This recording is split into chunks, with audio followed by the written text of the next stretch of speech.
Bathery Don Bosco സ്വാശ്രയ college SFI പ്രവർത്തകർ അടിച്ചു തകർത്തു.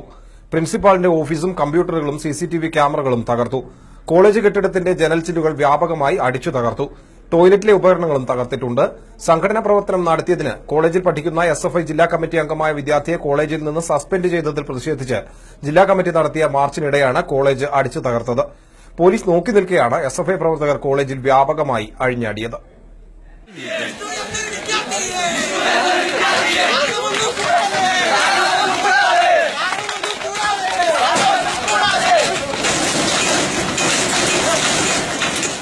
ഇന്ന് രാവിലെ 11:15 കോളേജിലേക്ക് മാർച്ചുമായി എത്തിയ എസ്എഫ്ഐ പ്രവർത്തകർ കോളേജിലേക്ക് ഇരച്ചുകയറി ആക്രമണം നടത്തിയത്.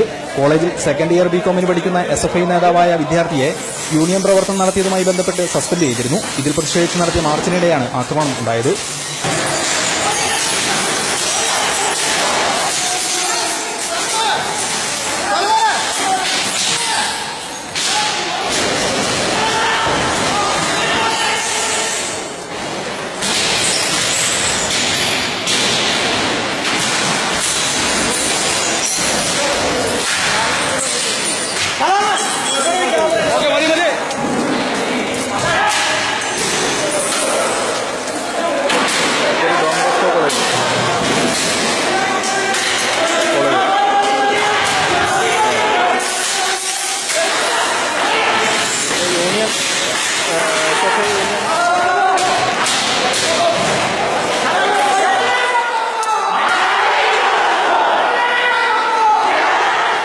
പ്രകടനമായി എത്തിയ 200ഓളം പ്രവർത്തകർ കോളേജ് ഗേറ്റിൽ പോലീസ് തീർത്ത വലയം ഭേദിച്ച് അകത്ത് കടക്കുകയായിരുന്നു. തുടർന്ന് പ്രിൻസിപ്പാളിന്റെ ഓഫീസ് റൂം അടിച്ചു തകർത്തു. ഇവിടെയുണ്ടായിരുന്ന കമ്പ്യൂട്ടറുകളും ചില്ലുകളും തകർത്തു.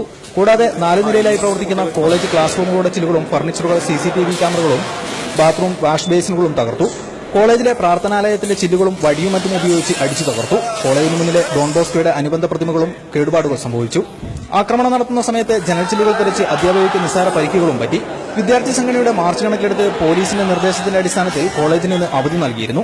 വിവിധ വശങ്ങളിൽ നിന്നും ഓടിക്കയറിയും പോലീസ് വലയം ഭേദിച്ചും ക്യാമ്പസിനകത്ത് കിടന്ന വിദ്യാർത്ഥികൾ പോലീസ് നോക്കി നിൽക്കെയാണ് ആക്രമണം അഴിച്ചുവിട്ടെന്ന ആക്ഷേപവും ശക്തമായിട്ടുണ്ട്. സംഭവത്തിൽ കോളേജ് അധികൃതരുടെ പരാതിയെ തുടർന്ന് പോലീസ് കേസെടുത്ത് അന്വേഷണം ആരംഭിച്ചു.